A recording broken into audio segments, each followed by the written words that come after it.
Once you make the decision on extending someone credit or extending them to, I don't want to ever say I denied you credit. So my recommendation is to soften it. People don't like the word no. So if you soften it with, hey, we're going to invite you to a different program. It's going to be COD. It takes them a beat.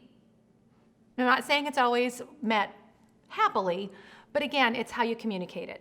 If you want to send a welcome letter saying, hey, we love you, I recommend always calling the customer. I want to kick off that good communication. So I recommend that if you do that, a letter's great, but let's face it, letters, again, it's snail mail, it takes time.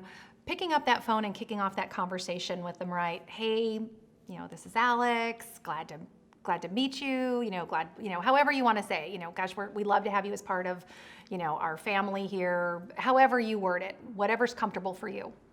But to be able to extend, hey, we're gonna kick off your account with $20,000 credit line. Tell me what it is that you need. Do you have jobs that you're going? This is your opportunity to learn more about the company. If they have a lot of job accounts, if they're working on a lot of projects, you can peel those off and have their core credit line. So there's a lot of things you can do to get somebody more credit if they need it. But if you're originally gonna go with one static, that's one way to put it. Denying credit, same way.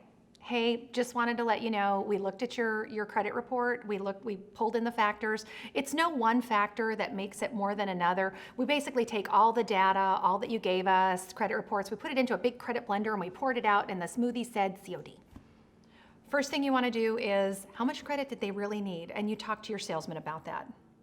You get that set up, and then you communicate that. Salesman's always going to want to communicate it, but I recommend that you take that opportunity to start building that relationship.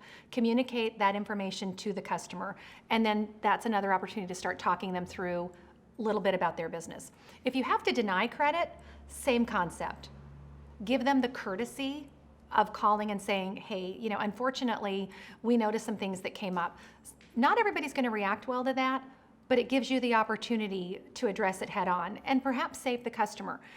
Hey, you've only been in business a year. You don't have any history. I don't have anything here. You wouldn't sign a personal guarantee. Let's do COD for 6 months. Let's see how that goes, and then let's reapply. When you're communicating your credit decision, I don't recommend a letter. If you're going to grant credit or turn it down, they had the courage to do everything you asked them to do. Have the courage to tell them, hey, here's how this rolled out. People don't like communicating negative news. They see it as argumentative or combative. It doesn't have to be. Let's chat with John a little bit about this topic. As a credit manager, I have to occasionally deny somebody credit. And there's our standard credit answer of we took all of the information, put it into kind of like a big credit blender, poured it out, and the smoothie said, no credit for you at this time. Legally, are there things that as a credit manager I should avoid saying to keep me and my company out of hot water? Not talking about consumer credit, sticking strictly to commercial. Well, I think, and you want to know what your state's laws are, but here, anytime you're dealing with sensitive issues, whether it be credit applications, employee issues, many times you don't owe them a duty to explain, here's X, Y, and Z why we denied this. And so many times less is more, because you get into this trap where you feel like you owe somebody something, you feel like you want to explain, you feel like you want to let them down softly. But in many states, you don't owe them that. So I think deferring to look, we have this system, it's good at what it does, but it's not perfect, and it's telling us that we are not able to do this. So this is what the underwriting says, and I want to do it, let's try again next year, but unfortunately we're not able to do it now. And I think you can just leave it at that. Okay. Because when you start giving answers, reasons, that can always be turned against you. And so I just am wary of that. And you make it just say, look, our policy is we don't give reasons. We appreciate it, and hopefully we can do something again. And don't forget about us, or we'll be back in touch. But we just can't do it today. When I tell you to reach out to the customer, I know it can be uncomfortable. It will get more comfortable over time. So if it helps you to write out a script where you have it here going, okay, here's the key points I need to hit. Because sometimes when you're talking to somebody, your mind goes blank. But if you have credit report looked like Swiss cheese, suppliers this, whatever the issue was, then you can have that honest conversation.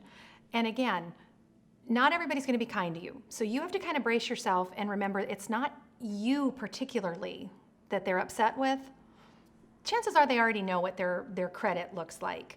You just happen to be the one delivering it. So you have to kind of put that in context there. Don't take it super personally, and it's okay to write it out, and it's okay to back away from the situation and go, I guess we're going to have to agree to disagree, but this is where we are right now.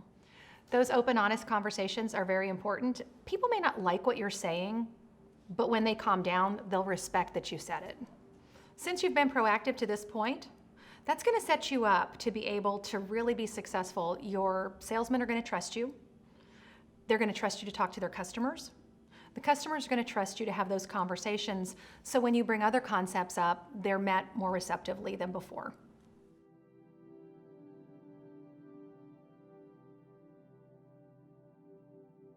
This is just a small taste of a much larger class. You can take the full class for free at levelset.com.